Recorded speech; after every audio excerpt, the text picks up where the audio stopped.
5 kilo chicken fry कर देना और साथ में प्याज और हरी चटनी भी देना। बड़ी भूख लगी है। लाओ लाओ, फटाफट लाओ।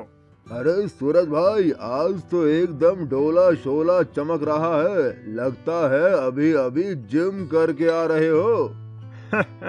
अरे ये तो कुछ नहीं है, अभी तो मुझे अपने डोले को 30 इंच का करना है।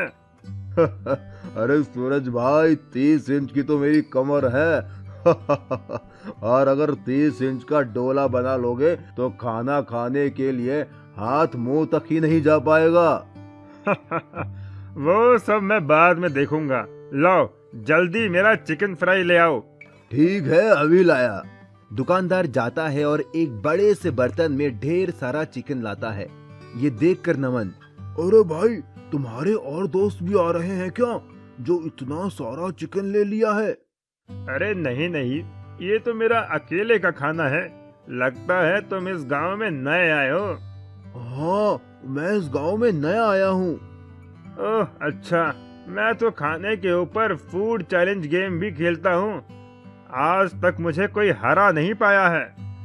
नमन मन ही मन सोचता है, अगर मैं इसे फूड के लिए चैलेंज करूं तो शायद मैं इसे जीत सकता हूं और मेरा कुछ फायदा हो सकता है।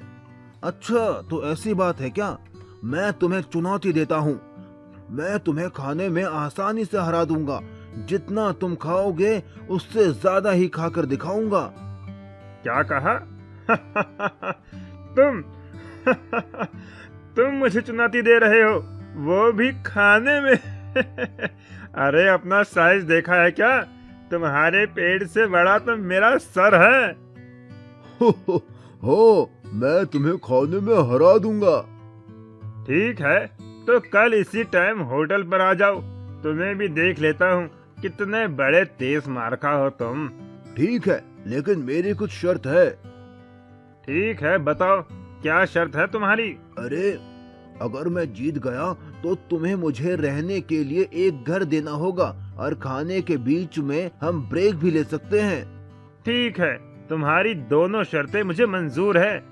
मेरे यहाँ कई मकान हैं, उसमें से एक तुम्हें दे दूंगा। लेकिन अगर तुम हार गए तो? अगर मैं हार गया तो मैं तुम्हें अपने गांव की जमीन गिफ्ट में दे दूंगा। ठीक है, तो कल मिलते हैं। अगली सुबह सूरज और नमन दोनों उसी दुकान में मिलते हैं। आ गए हारने के लिए? वो अभी पता चल ही जाएगा कि कौन हारेगा और कौन जीतेगा। अरे भैया, जरा हम दोनों के लिए चिकन लेग पीस लगा दो, बढ़िया चटपटा फ्राई करके। दुकानदार दो बड़े बड़े बर्तन में खूब सारे फ्राई लेग पीस लेकर आता है। ये लो, गर्मा गर्म चिकन लेग पीस, मसाला, चटनी और प्याज के साथ। दोनों चिकन खाना शुरू करते हैं। खाते खाते दोनों का पेट फूल जाता है। तभी अचानक नमन बोल पड़ता है, 1 मिनट रुको, मुझे बड़ी जोर का टॉयलेट आ रहा है। मैं अभी करके आता हूँ, तब तक तुम वेट करो। ठीक है, जाओ, जल्दी आना। नमन टॉयलेट करके आता है। उसका पेट बिल्कुल पिचका हुआ था। अरे तुम्हारा पेट एकदम पतला कैसे हो गया? अरे भाई, अभी अभी बाथरूम में हक कर आ रहा हूँ, तो पतला तो हो ही जाएगा ना। ना मानो तो बाथरूम में जाकर देख लो। हाँ ठीक है, चलो खाते हैं। दोनों फिर से खाने लगते हैं। इस बार नमन बहुत तेजी से खा रहा था, जबकि सूरज अब खाते खाते थक चुका था। अरे मेरा तो पेट भर गया है, अब मुझसे नहीं खाया जाता, मैं हार मानता हूँ। नमन प्लेट का सारा लेग पीस खा लेता है। मैं जीत गया और शर्त के हिसाब से तुम्हें अब मुझे रहने के लिए एक घर देना होगा। ठीक है, शर्त के मुताबिक मैं अपना एक घर तुम्हें दे देता हूँ। ये कहकर सूरज वहाँ से चला जाता है।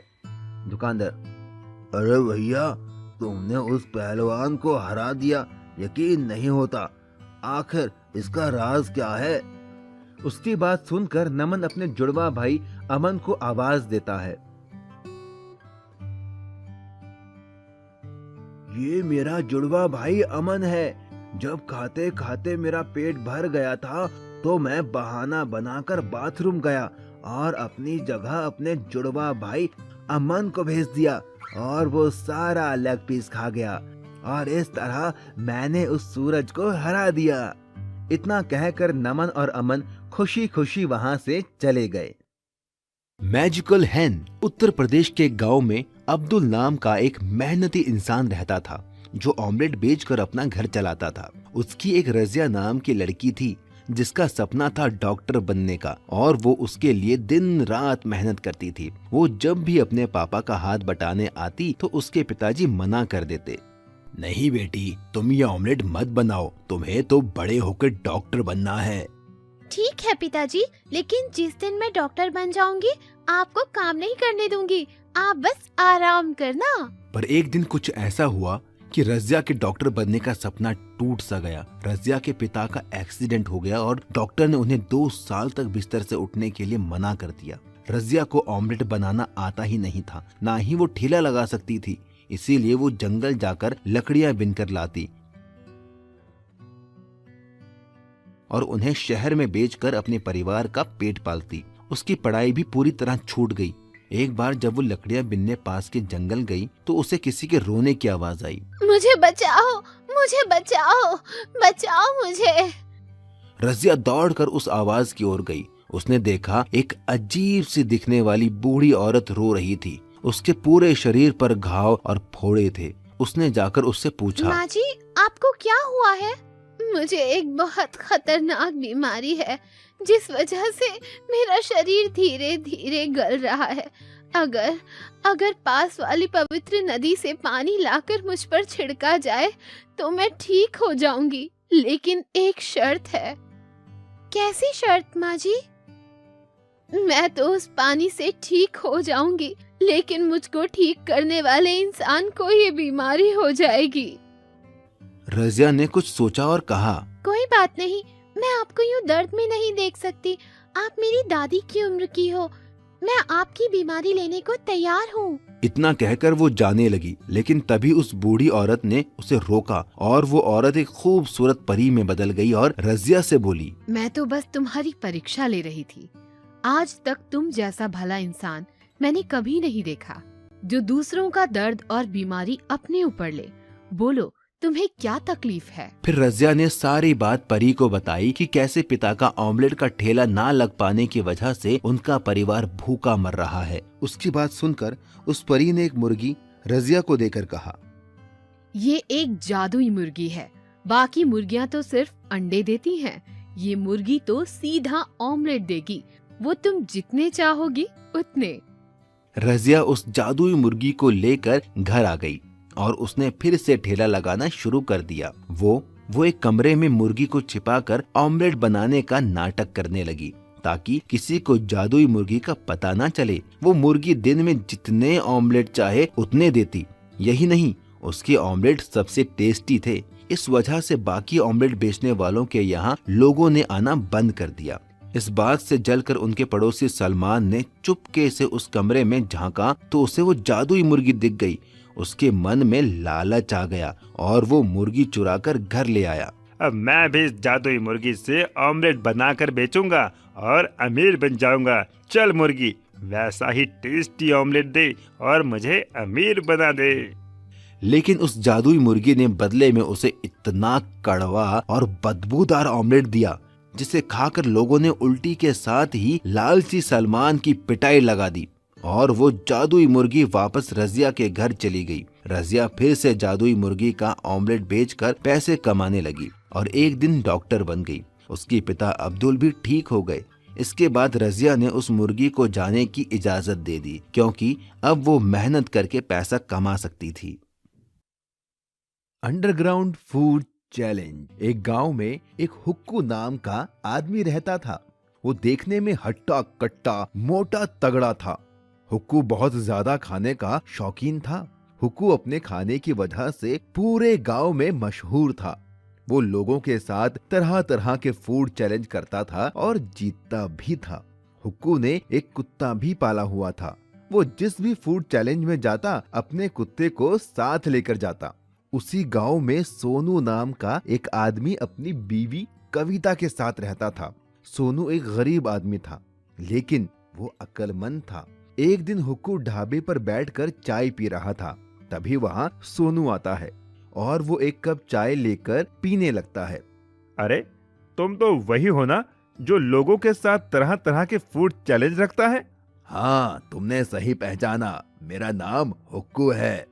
हम जैसों को तो पेट भरने के लिए पैसे कमाने पड़ते हैं, लेकिन तुम तो अपना पेट भरने के साथ पैसे कमाते हो। बढ़िया काम है। मेरे जितना खाना खाना बच्चों का खेल नहीं है। तुम जिस दिन मेरे साथ फूड चैलेंज खेलोगे तो पता चल जाएगा। क्या कहते हो जाए मुकाबला? अरे नहीं नहीं, आज नहीं। इतना कहकर सोनू वहाँ से चला जाता है। सोनू घर पहुँचने पर अपनी बीवी कविता के पास जाता है। कविता, पता है आज मुझे हुक्कू मिला था। हुक्कू? ये कौन है? वही आदमी जो लोगों के साथ फूड चैलेंज खेलता है। वो तो मुझे भी फूड चैलेंज खेलने को बोल रहा था। अच्छा, अजी तो एक काम करिए ना, आप भी उससे फूड चैलेंज खेल लीजिए। अगर हार गया तो पैसे भी देने पड़ सकते हैं। एक बार फूड चैलेंज खेल कर तो देखिए। कविता के बहुत कहने पर सोनू फूड चैलेंज खेलने के लिए मान जाता है। सोनू अगले दिन हुक्कू के पास जाता है। हाय हुक्कू भाई, कैसे हो? अरे, तुम तो सोनू हो, बोलो कैसे आना हुआ? मैं तुम्हें चैलेंज करता हूँ, क्या तुम मेरे साथ फूड चैलेंज खेलोगे? क्या कहा? फूड चैलेंज खेलोगे तुम, वो भी मेरे साथ? हाँ हाँ, सही सुना तुमने। ठीक है, चलो आओ खेलते हैं फिर। हुक्कू बहुत सारी खाने की चीजें लाता है और एक टेबल पर रख देता है। अरे वाह, इतना सारा खाना! Chicken fry, chicken leg piece, tandoori chicken, मजा आ गया खाने में। तो शुरू करें अपना चैलेंज। हुक्कू के कहते ही दोनों खाने पर टूट पड़ते हैं। हुक्कू चुपके से तंदूरी चिकन अपने कुत्ते को खिला देता है। देखते ही देखते हुक्कू सारा खाना खत्म कर देता है और जीत जाता है। देखा, मैं फिर से जीत गया। चलो लाओ मेरे पैसे। Oh shit! सोनू शर्त के मुताबिक हुक्कू को पैसे देकर चला आता है। क्या हुआ जी? कुछ नहीं, बस हार गया मैं फूड चैलेंज में। हे भगवान, ये हुक्कू का बच्चा कितना खाता है, इसकी सांस भी नहीं फूलती क्या? ये सुनकर सोनू के दिमाग में एक आइडिया आता है। वाह मेरी जान, क्या आइडिया दिया है! क्या हुआ जी? हमारे बंजर खेत में जो हमने पानी के लिए अंडरग्राउंड बनवाया था, उसी में फूड चैलेंज खेलूंगा। मोटा होने की वजह से हुक्कू दमे का मरीज है। अगर मैं जमीन के अंदर उसके साथ फूड चैलेंज खेलूं तो मैं जीत सकता हूं। अगले ही दिन सोनू ने हुक्कू को फूड चैलेंज किया। फिर इससे हारना है क्या तुम्हें? इस बार अंडरग्राउंड फूड चैलेंज होगा। हम दोनों जमीन के अंदर ही खाना खाएंगे। हुक्कू सोचता है कि वो जमीन के अंदर भी अपना कुत्ता ले जाएगा और चुपके से उसे खाना खिला देगा और बेईमानी करके जीत जाएगा। हुक्कू सोनू की शर्त मान लेता है। अगले दिन हुक्कू, उसका कुत्ता, सोनू और उसकी पत्नी अपने बंजर खेत में जाते हैं और एक रास्ते के जरिए वो नीचे पहुंच जाते हैं। कविता ने पहले से ही tandoori chicken, chicken fry, burger, chow mein सब मंगवा लिया था। कविता कुत्ते और हुक्कू के बीच में आकर बैठ जाती है ताकि हुक्कू बेईमानी ना कर पाए। दोनों में फूड चैलेंज शुरू हो जाता है। खाते खाते अचानक हुक्कू को सांस लेने में दिक्कत होने लगती है। उसका कुत्ता भी उससे दूर था, वो बेईमानी भी नहीं कर सकता था। अरे बाप रे, अब और मुझसे नहीं खाया जाएगा, मैं अपनी हार मानता हूँ। ये सुनकर वो सारे बाहर आते हैं। हुक्कू सोनू को पैसे देता है और चला जाता है। सोनू और कविता भी खुशी खुशी अपने घर चले जाते हैं। इस तरह सोनू ने अपनी अक्लमंदी से फूड चैलेंज को जीत लिया था। नागराज का खजाना। सुनो, हमारे इस जंगल में कितने सारे नाग हैं। क्यों ना हम उन्हें शहर में बेचकर खूब सारा पैसा कमाएं। फिर हमारे पास भी बड़ी गाड़ी होगी, स्विमिंग पूल होगा जिसमें गर्म पानी होगा, मेरे पास गहने भी होंगे। हाँ, सही कहा, हम ऐसा ही करते हैं। फिर हमारे पास भी शहर में बड़ा घर होगा। चलो अभी जंगल जाते हैं और नाग पकड़ कर लाते हैं। ये कहकर दोनों एक बड़ा थैला लेकर जंगल की ओर नाग पकड़ने निकल गए।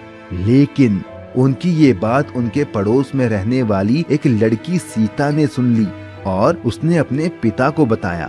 पिताजी, मैंने बगल वाले पति पत्नी को नाग पकड़कर शहर में बेचने की बात सुनी। ऐसे तो हमारे जंगल के सारे नाग खत्म हो जाएंगे। सही कहा, ये नाग और बाकी जानवर हमारी प्रकृति के लिए बहुत जरूरी है। अगर ये जानवर नहीं होंगे तो ना तो ये जंगल होगा और ना ही इस धरती पर जीवन। हमें उन्हें रोकना होगा। मेरे पास एक प्लान है।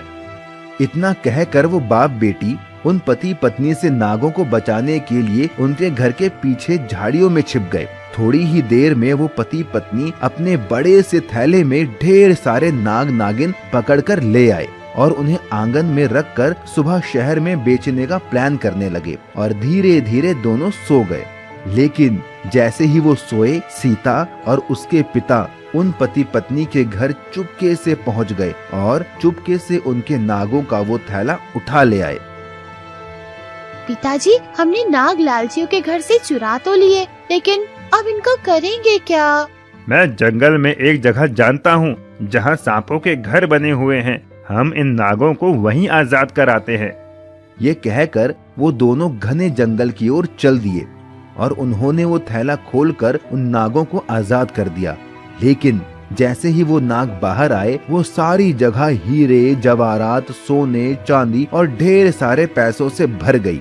तभी उन नागों का राजा नागराज बोला, तुम दोनों ने हम नागों को उन लालची पति पत्नियों की कैद से आजाद करके बहुत पुण्य का काम किया है।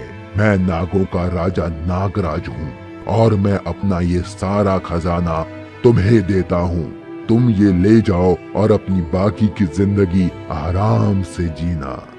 सीता और उसके पिता ने उन नागों का धन्यवाद दिया और सारा खजाना लेकर घर आ गए। पर रास्ते में उन्हें वो लालची पति पत्नी मिले।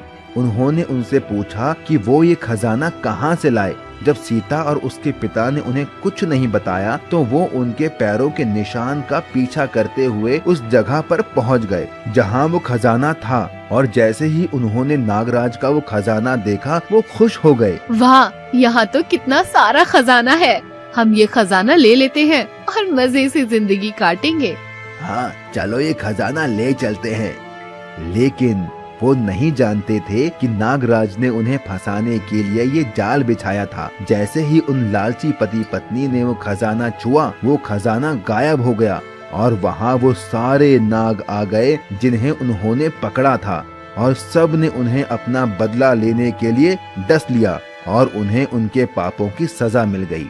तभी कहते हैं, लालच करना बुरी बात है और किसी की मदद करना अच्छी बात है। Underground food challenge. एक गांव में एक हुक्कू नाम का आदमी रहता था। वो देखने में हट्टा कट्टा मोटा तगड़ा था। हुक्कू बहुत ज्यादा खाने का शौकीन था। हुक्कू अपने खाने की वजह से पूरे गांव में मशहूर था। वो लोगों के साथ तरह तरह के फूड चैलेंज करता था और जीतता भी था। हुक्कू ने एक कुत्ता भी पाला हुआ था। वो जिस भी फूड चैलेंज में जाता, अपने कुत्ते को साथ लेकर जाता। उसी गांव में सोनू नाम का एक आदमी अपनी बीवी कविता के साथ रहता था। सोनू एक गरीब आदमी था, लेकिन वो अक्लमंद था। एक दिन हुक्कू ढाबे पर बैठकर चाय पी रहा था।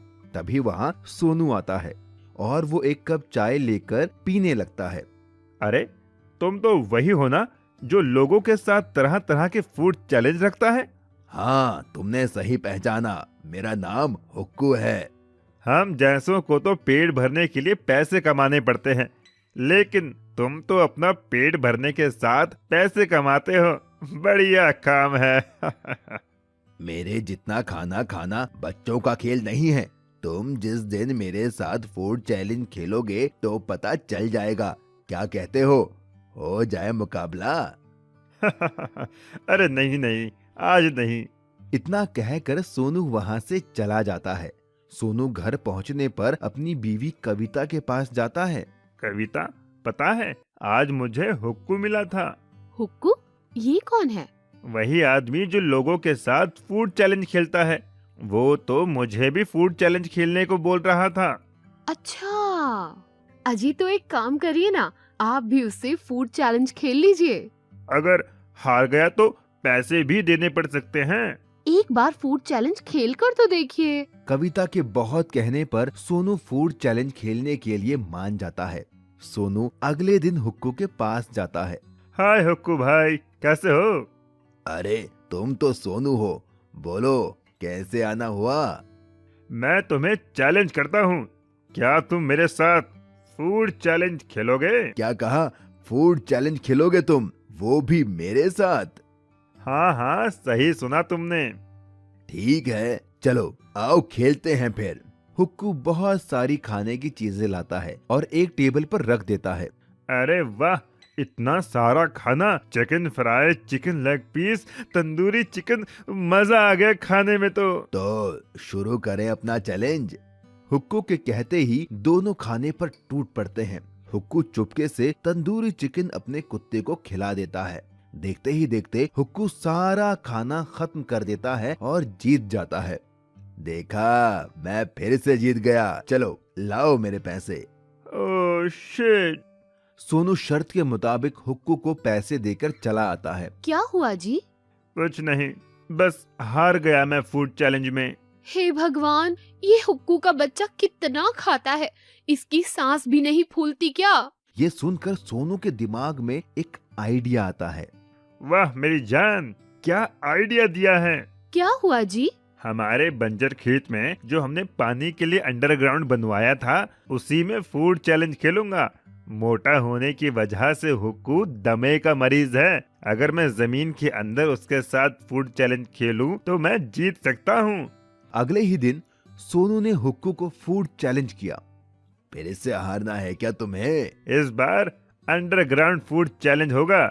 हम दोनों जमीन के अंदर ही खाना खाएंगे। हुक्कू सोचता है कि वो जमीन के अंदर भी अपना कुत्ता ले जाएगा और चुपके से उसे खाना खिला देगा और बेईमानी करके जीत जाएगा। हुक्कू सोनू की शर्त मान लेता है। अगले दिन हुक्कू, उसका कुत्ता, सोनू और उसकी पत्नी अपने बंजर खेत में जाते हैं और एक रास्ते के जरिए वो नीचे पहुंच जाते हैं। कविता ने पहले से ही tandoori chicken, chicken fry, burger, chow mein सब मंगवा लिया था। कविता कुत्ते और हुक्कू के बीच में आकर बैठ जाती है ताकि हुक्कू बेईमानी ना कर पाए। दोनों में फूड चैलेंज शुरू हो जाता है। खाते खाते अचानक हुक्कू को सांस लेने में दिक्कत होने लगती है। उसका कुत्ता भी उससे दूर था, वो बेईमानी भी नहीं कर सकता था। अरे बाप रे, अब और मुझसे नहीं खाया जाएगा, मैं अपनी हार मानता हूँ। ये सुनकर वो सारे बाहर आते हैं। हुक्कू सोनू को पैसे देता है और चला जाता है। सोनू और कविता भी खुशी खुशी अपने घर चले जाते हैं। इस तरह सोनू ने अपनी अक्लमंदी से फूड चैलेंज को जीत लिया था। सास बहू chicken leg piece challenge. Bastipur नाम के एक गांव में एक रीमा नाम की एक लड़की रहती थी। रीमा की अभी नई शादी हुई थी। उसका पति सोहन शहर में जॉब करता था। रीमा यहाँ अपने सास ससुर के साथ रहती थी। रीमा को खाने में चिकन बहुत पसंद था। वो हर रोज चिकन बनाकर खाती थी। वहीं उसकी सास साउथ मूवी की शौकीन थी। वो हर दम साउथ की मूवी देखती रहती तो थी। ऐसे दंड विधान को आग लगा दीजिए, अपने न्याय शास्त्र को गंगा में बहा दीजिए, अपने शासन को सूली पर चढ़। एक दिन रीमा ने अपने ससुर जी से कहा, ससुर जी, ओ ससुर जी। हाँ बहू रानी, बोलो। ससुर जी, मेरे लिए चिकन ले आओ, मेरा बड़ा मन कर रहा है चिकन खाने का। तभी रीमा की सास वहाँ आ जाती है। अरे बहू, फिर से चिकन? अभी नई नई शादी हुई है बेटा, कुछ तो शर्म करो। रोज रोज तू चिकन ही खाती है। तेरे अब्बा यहाँ मुर्गी फार्म खोल गए थे क्या? हाँ, जो रोज रोज इतना चिकन खाती है। मेरा बेटा जितने पैसे भेजता है उन सब का तो ये लड़की चिकन ही खा जाती है। अरे माँ जी, अब चिकन खाने में शर्माना कैसा? मुझे तो चिकन बहुत ही पसंद है। आपको भी तो साउथ की मूवीज बहुत पसंद है। आप क्या जानोगी इसके लेग पीस का स्वाद? आप तो खाती ही नहीं हो चिकन। बहू, जब मैं तेरी उम्र की थी ना, तो ना जाने कितने चिकन तल के खा गई। चिकन खाने में पूरे गांव में मेरा मुकाबला कोई नहीं कर सकता था। ये मजबूत दांत है बहू, चिकन खाकर उसका आकार बदल देता है। और हाँ, इन दांतों ने लेग पीस छोड़े हैं, चबाना नहीं भूले। चिकन खाने में तो मेरा भी कोई तोड़ नहीं है माँ जी। चलो तो आज चिकन लेग पीस चैलेंज करके देख लेते हैं, कौन जीतेगा और कौन हारेगा। हाँ हाँ क्यों नहीं, मुझे भी आपका ये चैलेंज मंजूर है। तभी रीमा का ससुर बोलता है, अरे जाने दो, कोई बात नहीं। चिकन के लिए अब तुम दोनों क्यों लड़ रही हो? नहीं कटप्पा, इसने मुझे ललकारा है। माहेशमती की शपथ, इस लेग पीस चैलेंज में तो मैं ही जीतूंगी। हाँ कटप्पा, अरे मैं तुम्हारा पति हूँ, कोई कटप्पा अटप्पा नहीं हूँ। और कौन सा माहेश्वती, बस्तीपुर में रहते हैं हम। भल्लाल देव, तुम्हारा इतना दुस्साहस। आए, लगता है इससे सिर पर देव सेना आ गई है। ये आदमखोर नहीं, आदमी खोर बन गई है। इससे पहले ये और कुछ बोले, चुपचाप चिकन ले आता हूँ। अच्छा ठीक है, मैं चिकन ले आता हूँ। रीमा का ससुर बाजार जाता है और वहाँ से 4 किलो चिकन लेग पीस ले आता है। ये लो बहू, अब तुम्हें जैसे बनाना है बनाओ और खाओ। रीमा और उसकी सास चिकन लेग पीस को चटपटा मसाला लगाकर फ्राई करती है। सारा चिकन फ्राई होने के बाद बहू चिकन को टेबल पर ले आती है और चिकन को 2-2 हिस्सों में बराबर बांट देती है। ये लो माँ जी, 2 kilo chicken leg piece, 2 kilo आपका और 2 किलो मेरा। अब जो भी पहले चिकन लेग पीस खत्म करेगा वही विनर होगा। अगर मैं जीती तो आपको साउथ मूवी देखनी छोड़नी होगी, और अगर आप जीती तो मैं रोज रोज चिकन नहीं खाऊंगी।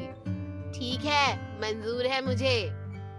रीमा और उसकी सास दोनों चिकन लेग पीस खाना स्टार्ट करते हैं। माँ जी, चिकन लेग पीस तो बहुत ही लाजवाब बना है। हाँ, सही कह रही है, ये तो बहुत ही चटपटा है। दोनों जल्दी जल्दी चिकन लेग पीस खाते हैं, लेकिन रीमा की सास का पेट भर जाता है और वो थक जाती है। अरे भगवान, अगर नहीं खाया जा रहा है तो छोड़ दो। मुर्गी पराई है लेकिन पेट तो अपना है ना। तुमने वो कहावत तो सुनी होगी ना कि कौन कहता है आसमान में छेद नहीं हो सकता, एक पत्थर तो तबीयत से फेंको यारों। अरे आसमान में पत्थर से नहीं, पॉल्यूशन की वजह से छेद होता है, और इंसान को हर काम अपनी क्षमता के अनुसार ही करना चाहिए। रीमा की सास के सर पर बस जीतने का जुनून सवार था। वो और जल्दी जल्दी खाने लगती है और आखिर में उसने सारा चिकन लेग पीस रीमा से पहले खत्म कर दिया। ये देखकर रीमा भी दंग रह गई। देखा, मैंने कहा था ना, मैं ही जीतूंगी। क्यों बहू, हिला डाला ना। मेरी सास तो मुझसे भी ज्यादा चटोरी है, इसीलिए कहते हैं कि कभी किसी को कम नहीं समझना चाहिए। शर्त के मुताबिक अब रीमा रोज चिकन ना खाकर कभी कभी चिकन खाती है और बाकी दिन हरी सब्जियां खाती है। मछली का खजाना। राम और श्याम नाम के 2 मछुआरे दोस्त समुद्र के पास मछली पकड़ने का काम करते थे। राम एक मेहनती आदमी था और श्याम कामचोर। राम सुबह मछली पकड़ कर लाता था, लेकिन श्याम उसमें से आधी मछलियां रख लेता था। एक दिन गुस्सा होकर राम ने श्याम से कहा, श्याम भाई, मैं सुबह 4 बजे उठ के समुद्र में बोट लेकर मछलियां पकड़ने जाता हूँ। तुम घर में रहते हो और 8 बजे तक सोते हो, पर जब मैं मछलियां पकड़ कर लाता हूँ तो तुम उसमें से आधी मछलियां रख लेते हो। यह अच्छी बात नहीं। अगर तुम मेरे साथ चलो तो हम दुगनी मछलियां पकड़ कर ला सकते हैं। राम की ये बात सुनकर श्याम अकड़ कर बोला, मुझसे सुबह जल्दी उठा नहीं जाता और आधी मछलियां तो तुम्हें देनी ही होंगी, क्योंकि बोट हम दोनों ने मिलकर खरीदी है। राम एक भला इंसान था, इसीलिए श्याम को झगड़ता देख वो वापस आ गया और सारी बात घर पर बताई। राम की बात सुनकर राम की बेटी राधा बोली, आप चिंता मत कीजिए पापा, मैडम कहती है जो लोग आलसी होते हैं वो एक ना एक दिन पछताते हैं, और मेहनत करने वाला इंसान जिंदगी में हमेशा आगे बढ़ता है। आपकी मेहनत एक दिन जरूर रंग लाएगी। रही बात आपकी मदद की, तो स्कूल जाने से पहले मैं आपकी मदद करने चला करूँगी। अपनी छोटी सी बेटी के मुंह से इतनी बड़ी बात सुनकर राम को बहुत खुशी मिली। राम और उसकी बेटी दोनों अब 7 मछलियां पकड़ने जाते। राम जाल फेंक के मछलियाँ पकड़ता और उसकी बेटी राधा उन मछलियों को साफ करके टोकरी में जमाती। पापा वो देखो, वो कितनी बड़ी मछली है। हाँ, आज तक मैंने इससे बड़ी मछली यहाँ नहीं देखी। आओ इसे पकड़ते हैं। ये कहकर राम ने जाल फेंका और मछली पकड़ में आ गई। लेकिन तभी उन्हें किसी के रोने की आवाज आई। बेटी, ये रोने की आवाज कहाँ से आ रही है? मुझे तो लगता है ये रोने की आवाज मछली में से आ रही है। वो डरते हुए मछली के पास पहुंचा। उसके पास पहुंचते ही वो मछली और जोर से रोने लगी। मुझे छोड़ दो, मुझे जाने दो, मुझे मत पकड़ो। लेकिन अगर हम मछुआरे मछली ही नहीं पकड़ेंगे तो हम खाएंगे क्या? तुम्हें पकड़ना मेरी मजबूरी है। लेकिन पिताजी, हमसे आज तक किसी मछली ने अपनी जान की भीख नहीं मांगी है। इसका रोना मुझसे नहीं देखा जा रहा। देखा तो मुझसे भी नहीं जा रहा। चलो हम इसे छोड़ देते हैं। और जैसे ही राम ने उस मछली को छोड़ा तो उस मछली ने और बड़ा रूप ले लिया और उन दोनों से खुश होकर बोली, मैं कोई आम मछली नहीं, मछलियों की रानी हूँ। मैं तुम्हारी परीक्षा ले रही थी। एक मछुआरा होते हुए तुम्हारे दिल में मछली के लिए दया देखकर मैं बहुत प्रसन्न हुई हूँ। मेरे पेट के अंदर ढेर सारा सोना, खजाना, हीरे जवाहरात है। तुम इन्हें लेकर एक अच्छा जीवन जी सकते हो। और जैसे ही राम और उसकी बेटी राधा ने मछली के पेट का वो खजाना देखा तो दोनों दंग रह गए। उन्हें मछली की रानी के पेट में बहुत सारा धन दिखा। मछली की रानी वो सारा धन देकर उन्हें वहाँ से चली गई। जब वो वापस लौटे तो शाम ने उनसे पूछा, तुम्हारे पास इतना खजाना कहाँ से आया? ये तो हमको मछली की रानी ने दिया है। तो मैं भी कल जाऊंगा और मछली की रानी के पेट से खजाना लेकर आऊंगा। और अगले दिन शाम भी खजाने की तलाश में समुद्र में गया। उसकी भी परीक्षा लेने के लिए मछली रानी वहाँ पहुँची। शाम ने उसे पकड़ लिया और वो रो के बोली, मुझे छोड़ दो, मुझे मत पकड़ो, मुझे छोड़ दो, छोड़ दो। लेकिन शाम एक लालची इंसान था तो उसने मछली की रानी से कहा, नहीं, मुझे पता है तुम्हारे पेट में खजाना है। मैं तुम्हारा पेट काटूंगा और सारा खजाना लेके अमीर बन जाऊंगा। इतना कहकर उसने चाकू लेकर मछली को मार दिया। और इससे गुस्सा होकर मछली की रानी एक तूफान में बदल गई और उसने शाम की बोट डुबा दी और शाम पानी में डूब गया। राम को उसके अच्छे होने का इनाम मिला और शाम को उसके लालची होने की सजा। तभी कहते हैं, लालच करना बुरी बात होती है। चिकन लेग पीस चुनौती। एक गांव में सूरज नाम का एक आदमी रहता था। सूरज एकदम पहलवान जैसा था, देखने में एकदम हट्टा कट्टा बॉडी बिल्डर जैसा। सूरज पूरे दिन बस जिम करता और खाता रहता था। उसी गांव में एक नमन नाम का आदमी रहता था। नमन इस गांव में अभी नया नया आया था। नमन यहाँ अपने जुड़वा भाई के साथ एक किराए के मकान में रहता था और काम की तलाश में भी इधर उधर घूमता रहता था। एक दिन नमन होटल पर बैठकर चाय पी रहा था। तभी वहां पर सूरज आया। अरे भाई, 5 किलो चिकन फ्राई कर देना और साथ में प्याज और हरी चटनी भी देना। बड़ी भूख लगी है। लाओ लाओ, फटाफट लाओ। अरे सूरज भाई, आज तो एकदम डोला शोला चमक रहा है। लगता है अभी अभी जिम करके आ रहे हो। अरे ये तो कुछ नहीं है। अभी तो मुझे अपने डोले को 30 इंच का करना है।